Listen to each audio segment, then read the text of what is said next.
આપણે તમામ ભાવનગરના તમામ સંતો બાંગ્લાદેશની અંદર હિન્દુ સમાજ ઉપર જે બાંગ્લાદેશ સરકાર દ્વારા અત્યાચાર કરવામાં આવ્યું છે, સમગ્ર હિન્દુ સમાજને જે રીતે પ્રતાડિત કરવામાં આવ્યા છે, એમના સરકારના વિરુદ્ધમાં, બાંગ્લાદેશ સરકારના વિરુદ્ધમાં અને હિન્દુ સમાજને ભારત અને ભાવનગરનું હિન્દુ સમાજ એના માટે કામ કરે, એના માટે મહેનત કરે અને સરકારની આપણી હિન્દુઓની લાગણીઓ કે હિન્દુ સમાજ માટે થઈ રહેલા અત્યાચારો તાત્કાલિક રૂપે બંધ કરે અને એવી લાગણી સાથે કલેક્ટરશ્રીને આવેદનપત્ર આપવા માટે જઈ રહ્યા છે સંતો. અને મારું નામ કુલદીપસિંહ સુજાનસિંહ ગોહિલ, હું હિન્દુ સમાજનો એક અગ્રણી કાર્યકર્તા છું.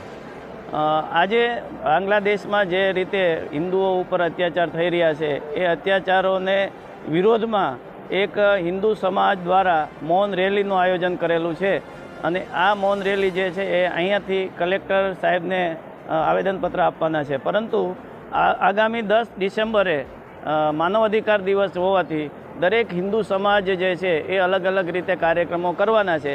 એમાં ઉદાહરણ તરીકે માનવ સાંકળ, સિગ્નેચર કેમ્પેન, એવા બધા વગેરે કાર્યક્રમો આને અનુસંધાને કરવાના છે.